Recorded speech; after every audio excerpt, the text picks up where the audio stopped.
मैं आप लोगों को आज हिंदू क्लास में, ठीक है, हिंदू लॉ में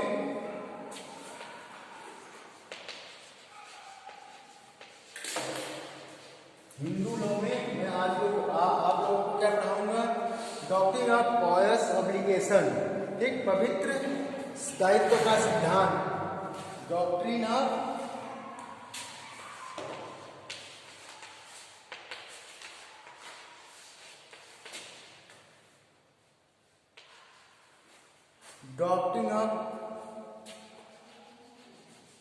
pious obligation,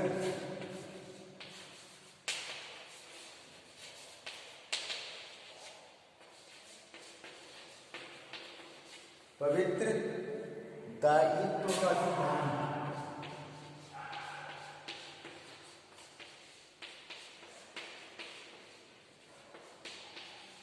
पवित्र दायित्व का सिद्धांत, डॉक्ट्रिन ऑफ पॉयस ऑब्लिगेशन, ठीक है, पवित्र दायित्व का सिद्धांत। मैं आप लोगों को ये पढ़ाऊंगा, पवित्र दायित्व का सिद्धांत। तो पवित्र दायित्व का सिद्धांत क्या होता है?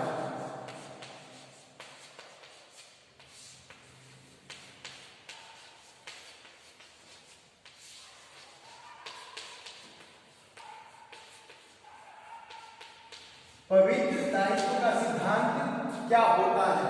ठीक, क्या होता है पवित्र दायित्व का सिद्धांत? पवित्र दायित्व मतलब होता है जो क्या नाम है, पिता होता है, जो पिता होता है उसके जो पुत्र होता है, वो पुत्र द्वारा पिता को नरक से बचाने के लिए, मतलब पिता के जो ऋण दायित्व, ठीक है, होते हैं, उसको पुत्र क्या करता है? चुकाता है, ठीक है, उसी में को पवित्र दायित्व कहते हैं। मतलब देखिए, धार्मिक दृष्टि से ये क्या नाम है, पवित्र दायित्व का सिद्धांत हिंदू लॉ में धार्मिक प्राचीन काल से चला आ रहा था, ठीक है। प्राचीन काल से क्या होता था? पिता के जो ऋण लिए होते थे पुत्र, इसीलिए लोग पुत्र प्राप्ति के लिए बहुत ज्यादा उत्सुक रहते थे कि हमें एक पुत्र चाहिए, क्योंकि ये माना जाता था प्राचीन समय से ही हिंदू लॉ में, हिंदू विधि में, हिंदू कल्चर में ये प्राचीन समय से ही माना जाता था कि पुत्र ही है जो पिता को उसके ऋण से मुक्ति दे दे, ऋण से मुक्ति दे दे, धार्मिक ऋण से मुक्ति, चाहे क्या नाम है उसकी पैसे जो क्या नाम है उधार वगैरह लिया है उसकी मुक्ति, ठीक है। तो वो पवित्र इसी को जो पुत्र निभाता था धार्मिक दृष्टि से, ठीक, वही पवित्र दायित्व का सिद्धांत होता था, ठीक है।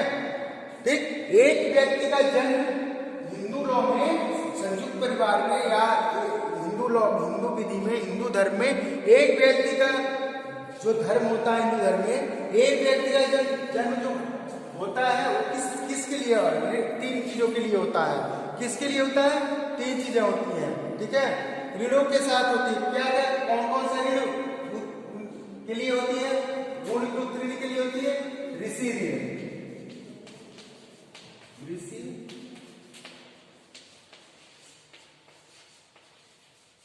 ऋषि ऋण, वेद ऋण और पितृ ऋण।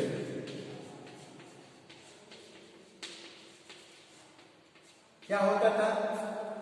प्राचीन समय में ये माना जाता था कि जो पुत्र घर में जो पुत्र होता है, ठीक है, जिस व्यक्ति का जन्म होता है, ठीक, वो किस लिए होता है? ऋषि ऋण की मुक्ति के लिए, वेद ऋण की मुक्ति के लिए और पितृ ऋण की मुक्ति। तीन ऋणों के साथ ही हिंदू धर्म में जन्म माना जाता था। किसी व्यक्ति का जन्म होता था, किसी पुरुष का जन्म होता था, तो तीन ऋणों को चुकाने के लिए ही धार्मिक दृष्टि से माना जाता था। कौन कौन सा ऋण? ऋषि ऋण, वेद ऋण और पितृ ऋण, ठीक है। ये ऋषि ऋण जो होता था वो कब होता था? ठीक है, पितृ ऋण कब होता है? वेद ऋण कब होता है? ऋषि ऋण तब होता था जब, ऋषि ऋण कब होता था? जब व्यक्ति जो जन्म लेता था, पुरुष जन्म लेता था, वो यदि शिक्षा ग्रहण करता था, जब ऋषि के पास जाके, पहले प्राचीन समय में लोग ऋषि के पास जाके जंगल में शिक्षा ग्रहण करते थे, गुरुकुल हुआ करता था। लेकिन प्रेजेंट टाइम में कॉलेज स्कूल वगैरह सब बन गए हैं, तो कॉन्सेप्ट ही बदल गया है। नहीं तो पहले घर त्याग के बच्चे क्या है शिक्षा लेते थे, ऋषि के यहाँ शिक्षा लेते थे, ठीक है। तो जो वो शिक्षा लेते थे, शिक्षा ले लेते थे, तो वो ऋषि ऋण से मुक्त हो जाते थे, ठीक। वेद ऋण है, वेद ऋण कब होता था, ठीक है, यज्ञ या कोई धार्मिक अनुष्ठान जो पुरुष के लिए होता था, उसका यदि वो क्या करता था, यदि वो करा देता था तो उस ऋण से वो मुक्त हो जाता था, वेद ऋण से मुक्त हो जाता। पितृ ऋण से, तो संयुक्त परिवार हो या एकल फैमिली होती थी, चाहे जो भी होता था, यदि ये माना जाता था कि पिता ने कोई ऋण लिया है, पितृ ऋण से मुक्ति दिलाने के लिए। पुत्र मतलब होता था, पुत्र का जन्म जब होता था, इसीलिए प्राचीन समय से लेके हमारे यहाँ हिंदू धर्म में क्या होता है, लोगों की अभी भी आकांक्षा रहती है कि एक बेटा जरूरी है, एक पुत्र जरूरी है, पुत्री भले ही कितनी हो जाए, लेकिन ये माना जाता है कि पुत्र ही पिता को सारे ऋणों से मुक्ति दिलाता है। धार्मिक, ठीक है, धार्मिक हो या रुपये पैसे की लेन देन हो, कर्ज हो किसी तरह का, ठीक है, वो माना जाता है कि पुत्र ही ऋण की मुक्ति दिलाता है, भले ही पुत्र कुछ ना करे, लेकिन ये माना जाता था, ठीक है, ठीक है। पितृ ऋण के लिए तो ये क्या होता था, ये सारे कर्तव्य एक व्यक्ति के जो संयुक्त परिवार या एकल परिवार में पैदा होता था, व्यक्ति मतलब पुत्र, तो पुत्र का मतलब क्या होता है, नरक से मुक्ति दिलाने वाला। पुत्र का अर्थ होता है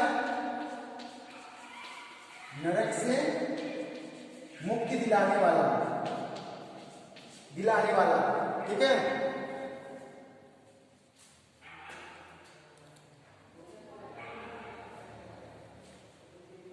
पुत्र का मतलब होता है नरक से मुक्ति दिलाने वाला। पुत्र का एक और अर्थ होता है, क्या होता है, पुत्र का शाब्दिक अर्थ होता है पूत नरका। पूत नरका मतलब होता है नरक से मुक्ति दिलाने वाला, ठीक। देखो ये ऋण जो होता है, पुत्र जो होता है, पुत्र में पुत्र, प्रपौत्र और प्रपौत्र भी आते हैं, मतलब 3 पीढ़ियां आती हैं, पिता, पितामह और परपितामह। ये ऋणों को चुकाने के लिए ये तीनों पीढ़ियां क्या होती हैं, जिम्मेदार होती हैं, ठीक। इनको इस ऋण को मुक्ति दिलाना ही होता है, ठीक है, धार्मिक अनुष्ठान करके, ठीक। लिखो, एक लिख लो, पुत्र, ये का पुत्र के जो ऋण के संबंध में है, ठीक है, पवित्र दायित्व का सिद्धांत के संबंध में कात्यायन के अनुसार क्या परिभाषा दी है। कात्यायन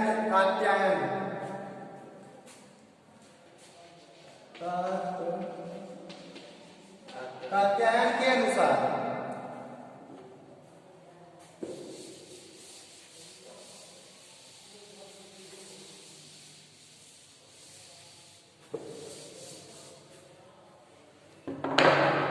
कात्यायन के अनुसार लिखो, उधार लेकर स्वामी को जो उधार लेकर स्वामी को जो अदा नहीं करता, वह ऋणदाता के घर में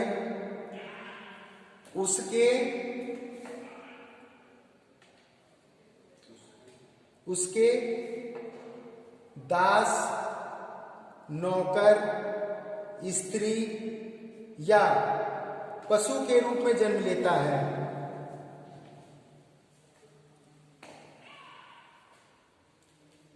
देखो कात्यायन ने भी क्या कहा है कि यदि जो, यहां स्वामी से मतलब है कि पिता, यहां स्वामी से मतलब है आपके गार्जियंस, जो गार्जियंस हैं, ठीक, यदि वो उधार लेके, ठीक है, ये कहा जाता है कि यदि उधार लेके वो मर जाता है, तो जो ऋणदाता है मतलब जिसने कर्ज दिया है, उसके घर में क्या क्या बनता है, दास बनता है, नौकर बनता है, ठीक है, या स्त्री के रूप में। स्त्रियों को उस समय अधिकार नहीं दिया गया था, इसीलिए स्त्री कहा जा रहा है, स्त्री बनेगा।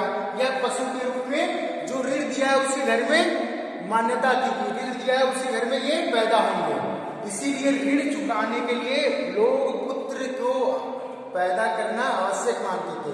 और मनु भी कहते थे, प्राचीन समय में मनु भी कहते थे, यदि किसी के पुत्र नहीं है वो दत्तक ले ले, नहीं है तो जंघा बदल दे, या किसी तरह से पुत्र की चोरी नहीं कर ले, या किसी तरह से उसको एक पुत्र होना ही चाहिए, क्योंकि पितृ ऋण से मुक्ति पुत्र ही दिलाएगा, नरक से मुक्ति पुत्र ही दिलाएगा, ये माना जाता था। ठीक है, और ये क्या है, पवित्र दायित्व का सिद्धांत जो है ये पारलौकिक और आध्यात्मिक दोनों है।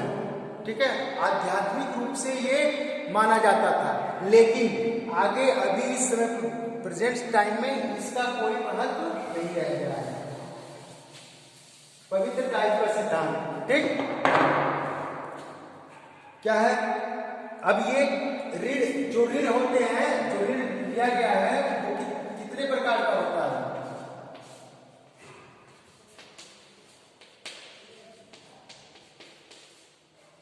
ऋणों का वर्गीकरण, ऋणों का वर्गीकरण दो है, ऋणों का वर्गीकरण दो है, व्यवहारिक ऋण और अव्यवहारिक ऋण।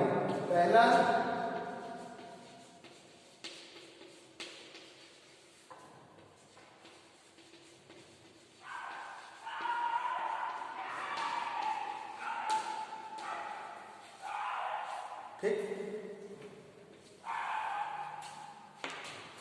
दो होता है ऋणों का वर्ग, जो ऋण जो लिया जाता है, जो ऋण होता है वो दो तरह का होता है, एक होता है व्यवहारिक और एक होता है अव्यवहारिक। अब व्यवहारिक ऋण क्या होता है? ठीक है, व्यवहारिक ऋण क्या होता है?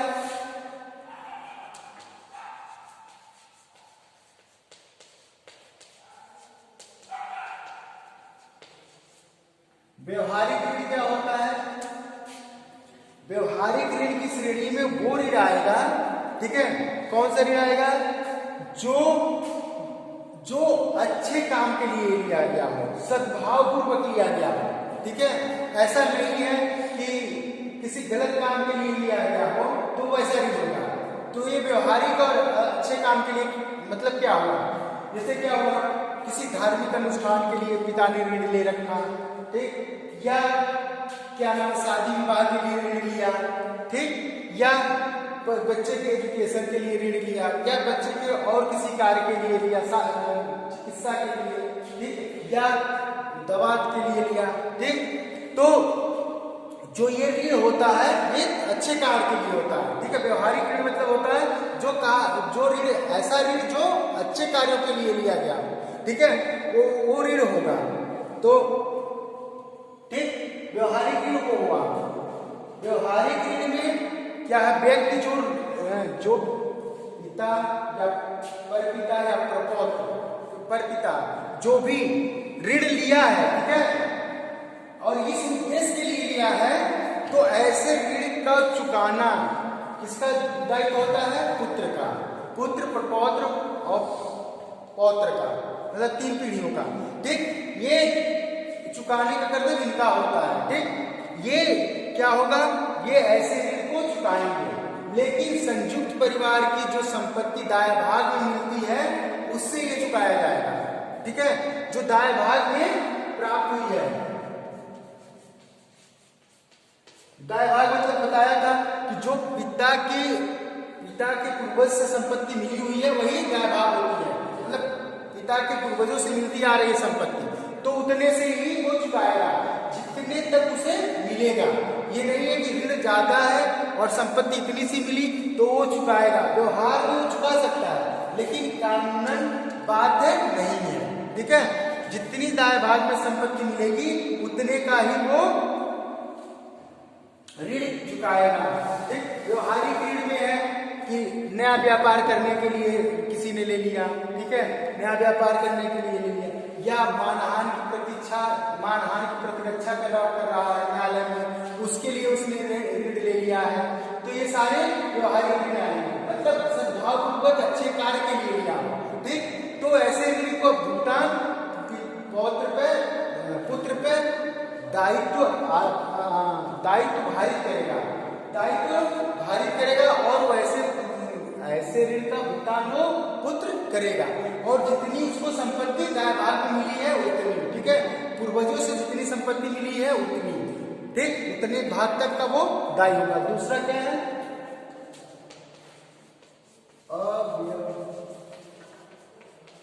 अव्यवहारिक ऋण। अव्यवहारिक ऋण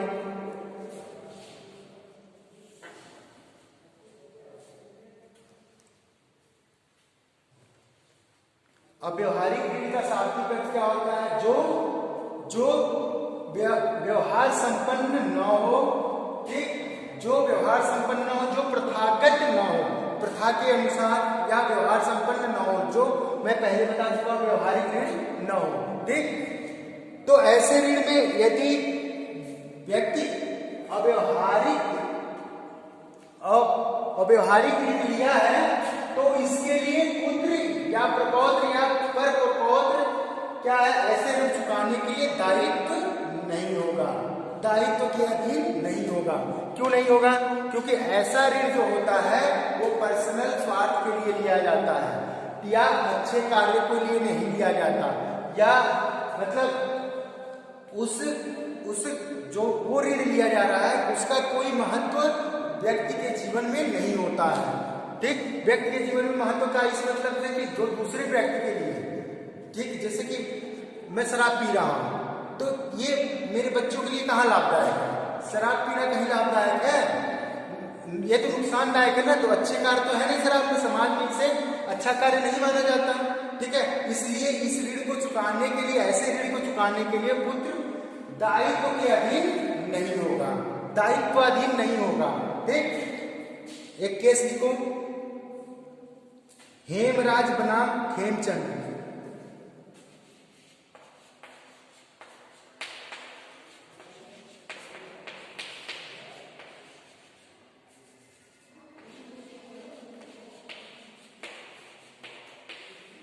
हेमराज बनाम खेमचंद, AIR 1943 ईस्वी।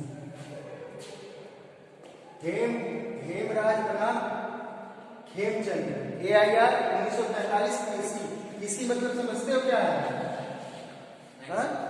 प्रीवी काउंसिल। प्रीवी काउंसिल वो न्यायालय होती थी जो इंग्लैंड में लोअर हाउस काम करती थी, ठीक है। प्रीवी काउंसिल में सदस्य हुआ करते थे, वो किसी बात को इकट्ठा, किसी बात को सुनते थे और वो वोटिंग करते थे, उस पर निर्णय आता था, वही प्रीवी काउंसिल बोला जाता था। ये इंग्लैंड में लोअर कोर्ट जो लोअर हाउस है, ठीक है, कॉमन सभा है, और क्या नाम है उसका, जैसे यहाँ राज्यसभा है ना, वैसे वहां एक सभा है याद रखो, ठीक है। तो वो उसमें क्या होता था, राज्यसभा के जो सदस्य होते थे वहां जो है, ठीक है, तो उसमें से जो सदस्य लोग किए जाते थे केस के डिसीजन के लिए, तो उसे प्रीवी काउंसिल बोलते थे, ठीक। ये मतलब इंग्लैंड जो हेमराज नाम हेमचंद का मामला है वो प्रीवी काउंसिल ने डिसाइड किया है। प्रीवी काउंसिल ने क्या कहा है, लिखो, प्रीवी काउंसिल ने यह अभिनिर्धारित किया कि कोलबुल ने जो क्या की,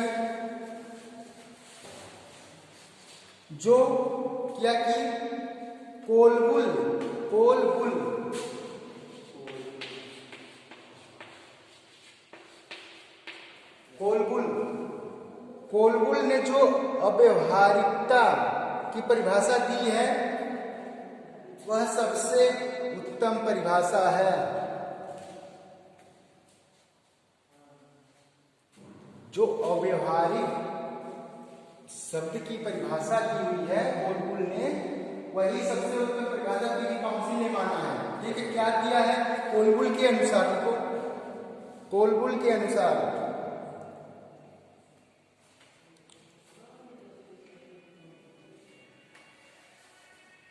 अच्छी नैतिकता के विपरीत किसी उद्देश्य उद्देश्य हेतु लिया गया ऋण अव्यवहारिक ऋण होगा। लिया गया ऋण अव्यवहारिक ऋण होगा। अच्छी नैतिकता के विपरीत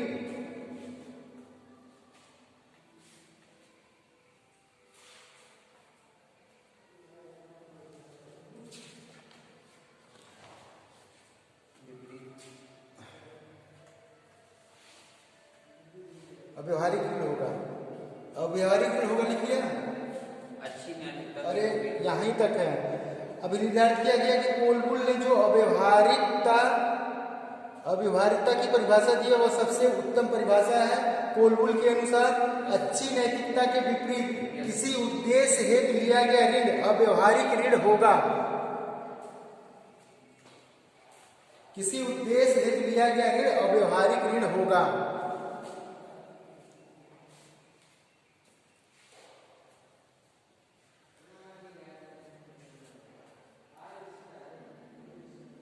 अव्यवहारिक ऋण देखो अच्छी नैतिकता के विरुद्ध, मतलब जिसमें अच्छी नैतिकता, मोरालिटी, नैतिकता का मतलब क्या होता है?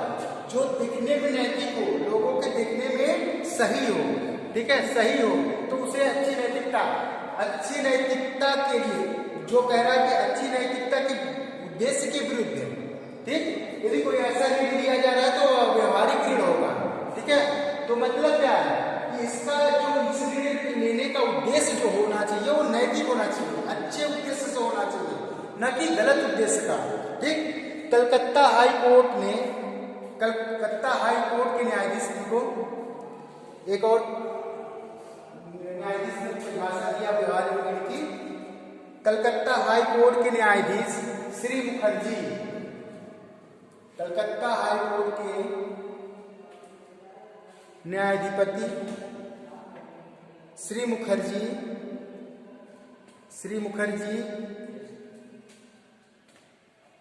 के अनुसार अव्यवहारिक ऋण को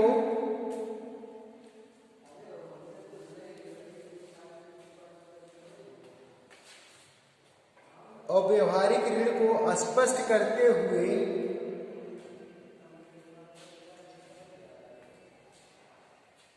कहा कि के अनुसार काट देना, ठीक है। क्या होगा? कलकत्ता हाई कोर्ट के न्यायाधिपति श्री मुखर्जी ने अव्यवहारिक ऋण को स्पष्ट करते हुए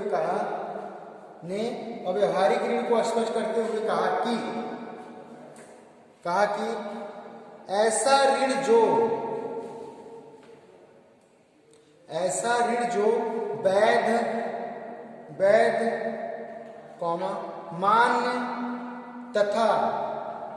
मान्य तथा सामान्य रूढ़ के अनुकूल न हो।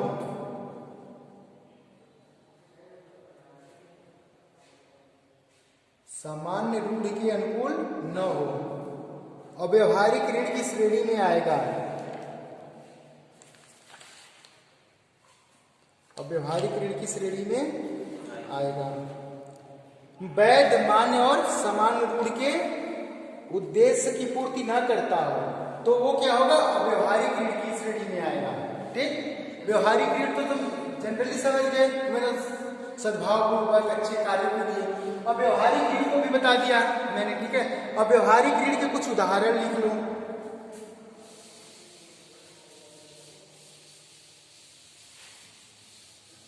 जैसे अव्यवहारिक ऋण जो है ये कौन कौन से हैं?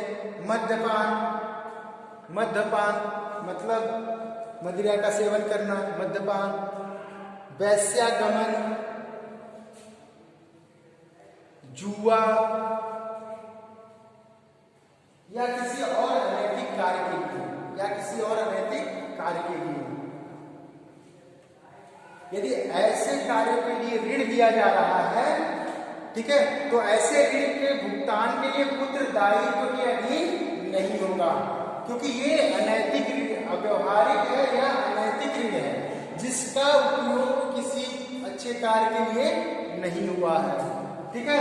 तो ऐसे ऋण यदि लेता है कोई तो ऐसे ऋण का भुगतान के लिए पुत्र दायित्व के अधीन नहीं होगा। ठीक है, अब वर्तमान स्थिति क्या है? वर्तमान स्थिति में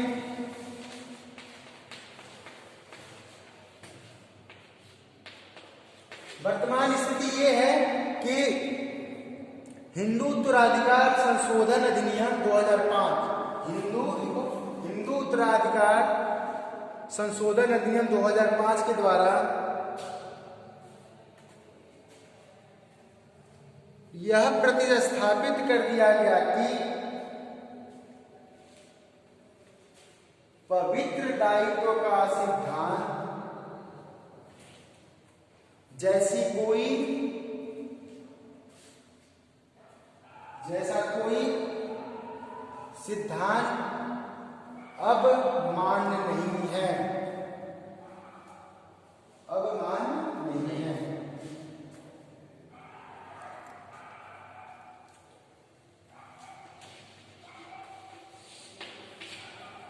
हिंदू उत्तराधिकार संशोधन अधिनियम 2005 के द्वारा संशोधित करके क्या कर दिया गया? पवित्र दायित्व के सिद्धांत जैसा कोई सिद्धांत अब वर्तमान में स्थिति नहीं है। इसकी धारा, इस संशोधन की धारा 6(4) के द्वारा ये प्रावधान कर दिया गया कि अब पवित्र दायित्व के सिद्धांत का कोई महत्व नहीं रहा। क्यों? क्योंकि परिस्थितियां बदल गई, अब ज्वाइंट फैमिली नहीं रही है।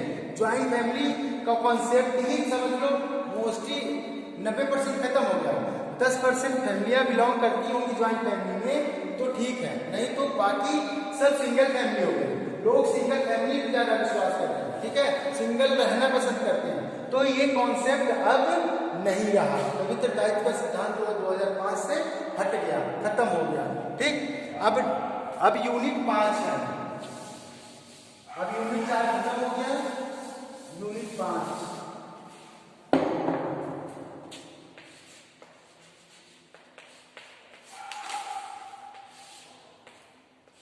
यूनिट 5 क्या है? पार्टीशन।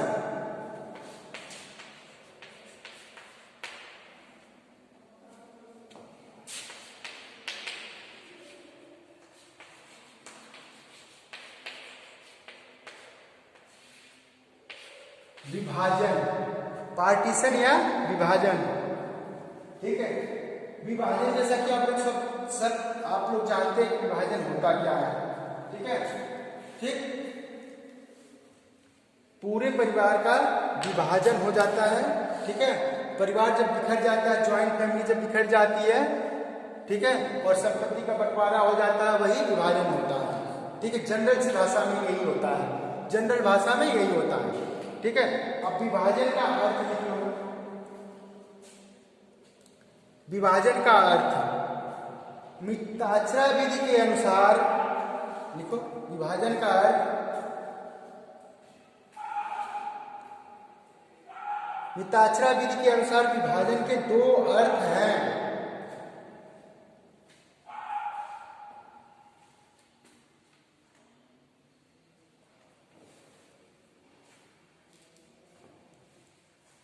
पहला, पारिवारिक संपत्ति से विभिन्न सदस्यों के और निश्चित हितों का निर्दिष्ट हितों में समायोजन करना। पारिवारिक संपत्ति से विभिन्न सदस्यों के अनिश्चित हितों का निर्दिष्ट हितों में समायोजन करना या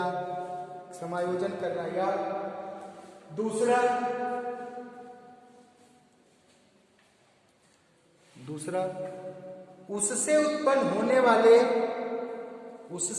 होने वाले वैधानिक परिणामों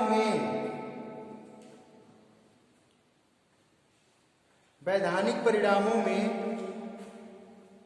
संयुक्त स्थिति को समाप्त करना।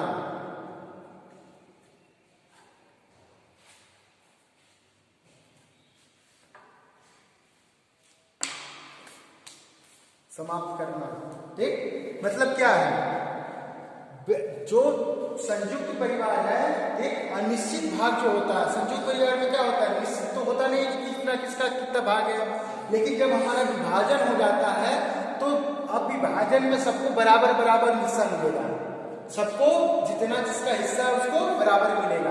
तो उसी को यदि अनिश्चित भागों को निश्चित कर देना, निर्दिष्ट कर देना, ये विभाजन हो जाता है। ठीक है, और विभाजन होने के बाद फिर दूसरा क्या कह रहा है कि उससे उत्पन्न होने वाले वैधानिक परिणामों में संयुक्त स्थिति को समाप्त कर देना। मतलब जो कर्ता के जितने दायित्व हुआ करते थे, कर्ता हुआ करता था संयुक्त फैमिली का, ठीक, जो कर्ता हुआ करता था, अब क्या उसके जितने भी अधिकार थे, ठीक है, दायित्व थे, अब सब पे भारित हो गया। मतलब अब उसका अधिकार दायित्व सब खत्म, अब सब अपने अपने अधिकार और दायित्व क्या निर्वहन करेंगे। ठीक है, अब जब कोई ज्वाइंट फैमिली ले गई तो क्या होगा, तो सबके दायित्व अलग अलग हो जाएंगे ना। अब भाई सब अलग अलग हो गए, तो अब सब अलग अलग हो गए तो अपने अपने अधिकारों और दायित्वों का अलग अलग निर्वहन करेंगे ना सब लोग। ठीक, ये चीजें हो गई। विभाजन का तात्पर्य क्या है, संयुक्त परिवार की संपत्ति का तथा उसके प्रति अधिकारों का संयुक्त परिवार के सदस्यों में विभाजन। ठीक, अधिकारों और दायित्वों का सिंगल सिंगल, अधिकार और दायित्वों का सिंगल सिंगल, अलग अलग। ठीक है, अब प्रयोग करना ही संयुक्त ज्वाइंट फैमिली का जो विभाजन हुआ है वो अब अपने अपने सब, प्रत्येक व्यक्ति अपने अपने दायित्व का निर्वहन करेगा। ठीक, अब विभाजन जनरल भाषा में तो विभाजन लिख ही लोगे। ठीक, अब विभाजन का क्या है, विभाजन के तरीके लिख लो। विभाजन के तरीके क्या क्या विभाजन के तरीके हैं। पहला है विभाजन के निम्नलिखित तरीके हो सकते हैं। ठीक है, विभाजन के निम्नलिखित तरीके हो सकते हैं। पहला क्या है, पृथक होने की घोषणा द्वारा विभाजन। पहला, पृथक होने की घोषणा द्वारा विभाजन।